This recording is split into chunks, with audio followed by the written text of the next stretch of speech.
গ্রেপ্তার করেছে কতগুলো সিপিএম এর হারমত বিজেপিতে ঢুকে তারা এখন মিথ্যে কেস মামলাতে ফাঁসাচ্ছে নিজেদের একটি জায়গা তৈরি করার জন্য। 2021 ভোট পরবর্তী হিংসা, তোলাবাজি, কাটমানি এবং দাদাগিরির একাধিক অভিযোগে অভিযুক্ত প্রাক্তন অঞ্চল সভাপতি গ্রেফতার। 2021 সালের ভোট পরবর্তী হিংসা, তোলাবাজি, কাটমানি ও দাদাগিরির মতো একাধিক অভিযোগে অভিযুক্ত পশ্চিমপাড়া অঞ্চলের প্রাক্তন অঞ্চল সভাপতি ফরিদ খানকে গ্রেফতার করল গোঘাট থানার পুলিশ।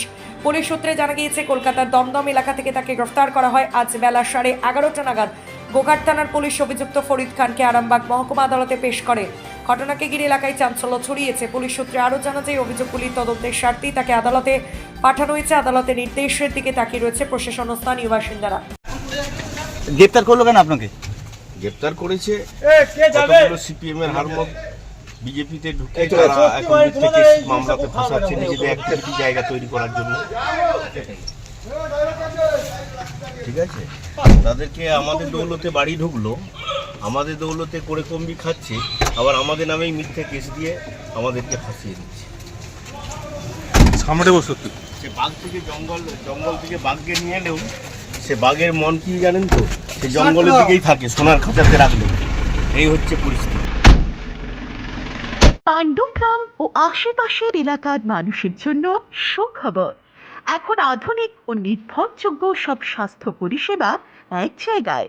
পাণ্ডুগ্রাম মায়া ফার্মেসি ও মায়া ডায়াগনস্টিক সেন্টার। এখানে করা হয় আলট্রাসোনোগ্রাফি বা USG, 4D colour Doppler, echocardiography পরীক্ষা এবং আধুনিক ডিজিটাল এক্স-রে। রক্ত, মল, মূত্র, কফ, সুগার, থাইরয়েড সহ সব ধরনের প্যাথোলজি টেস্টের সুবিধা রয়েছে। এছাড়াও করা হয় নার্ভের টেস্ট, এনসিভি, ইএমজি, ব্রেনের ইইজি এবং বুকের ইসিজি। বিশেষ সুবিধা, এই এলাকায় একমাত্র সেন্টার যেখানে মহিলা স্টাফ দ্বারা মহিলাদের বুকের ইসিজি করা হয়। বাড়ি থেকে রক্তের নমুনা সংগ্রহ এবং বাড়িতেই ইসিজি করার সুবিধাও রয়েছে। বিশদে জানতে যোগাযোগ করুন স্ক্রিনে দেওয়া ঠিকানা ও মোবাইল নম্বরে। বিশ্বাসযোগ্য পরীক্ষা, আধুনিক প্রযুক্তি এবং যত্নশীল পরিষেবার নামই মায়া ডায়াগনস্টিক সেন্টার ও মায়া ফার্মেসি।